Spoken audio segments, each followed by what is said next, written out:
tudo isso não se faz sozinho, não é, Não. Sérgio? Não é só a pessoa que faz. E aí entra o robô, o algoritmo. Explica pra gente como é que isso funciona. Quando qualquer um de nós chega no Facebook, por exemplo, ou no YouTube, quem nos recebe não é um humano que organiza a nossa página, o que a gente vai ver. É um sistema algorítmico.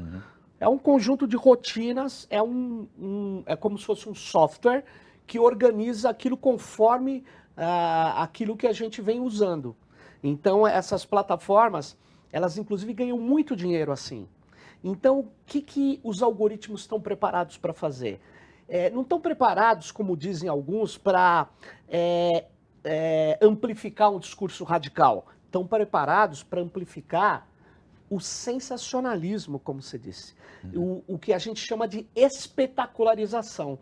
Então, por isso que uma mentira vai mais longe, não é qualquer mentira, é uma mentira espetacular. Então, fique ligado quando você vê uma mentira, algo espetacular, isso tem muita condição de rodar forte e pode não ser verdade. Aí o que acontece? Dentro das redes digitais e dessas plataformas, quem pagar leva. Essas plataformas, elas ganham dinheiro como? Pegando dados das pessoas, formando perfis, vendendo amostras para quem tem dinheiro. E esse pessoal interessado em disseminar desinformação, eles gastam muito dinheiro fazendo isso. É que isso não é evidente, isso não é transparente. Então nós estamos vivendo um momento difícil. As redes sociais são legais, muito bem, mas elas são gerenciadas de maneira opaca por algoritmos que as pessoas não sabem que existe. E esses algoritmos, eles dão preferência a quem paga. Então, vem esse empresário que odeia direitos trabalhistas, vem esses caras que querem prejudicar uma determinada política, o que eles fazem? Eles põem lá, vocês devem ter visto, um Joãozinho, uma Mariazinha atacando uma política. Aí você fala, ele está fazendo por conta própria. Muitas vezes não é. Inclusive, ele está impulsionando R$ 100 por dia, 200 por dia. Quem está pagando? Então, o que eu quero chamar a atenção é que nas redes sociais, tudo isso é opaco. E no Twitter, por exemplo, é muito comum você começar a discutir, vem um cara e fala, isso não é verdade. Aí você responde, você vê que o cara logo te dá um xingamento. Você vai ver, o cara tem 2 seguidores, 5 seguidores. Você vai ver, ele é um robô. Na verdade, ele não é humano. Né? Ele está reproduzindo conteúdos. O que é um robô de rede?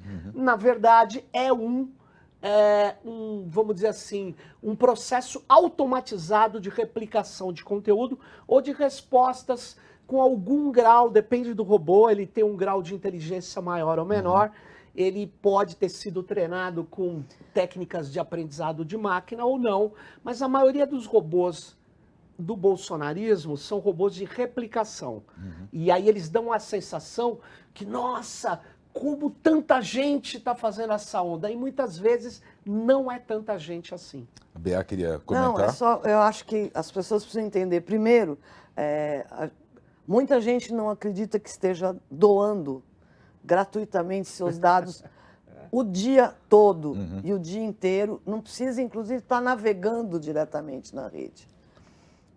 As pessoas, inclusive, se surpreendem quando você conversa perto de um celular sobre um determinado assunto, a hora que você abre o celular, tá lá, nossa, né? Mas como ele sabe que eu estava procurando um apartamento para alugar? Isso é fato. Outro dia eu estava conversando com a minha mãe sobre máquina de lavar. Máquina de lavar, foi abrir o celular lá, propaganda de uma dessas grandes lojas aí de máquina de lavar. Uma rede programática. E daí as pessoas acham que quem alerta para isso, como eu estou falando aqui, é quase uma magia. Não é, essas coisas estão acontecendo.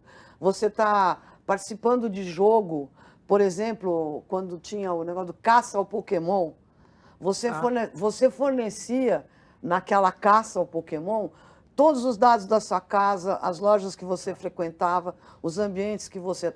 E tudo isso vira dinheiro na mão de quem está interessado em coletar esses dados. E os robôs, só para concluir, a história da fake news funciona como... antigamente, você jogava pedrinha no rio e faziam aquelas ondas.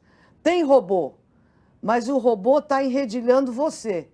Então, de alguma forma, você está contribuindo nesse grande enredilhamento, que vai parecer um tsunami quando a onda é de um...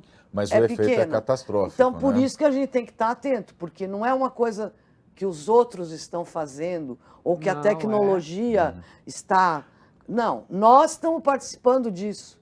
Olha. Direto ou indiretamente, precisamos estar atentos para não fornecer os dados, para não contribuir com essa disseminação, para voltar a falar em fatos e não simplesmente no, vamos dizer assim, No na achismo, vontade né? de acreditar. Aham.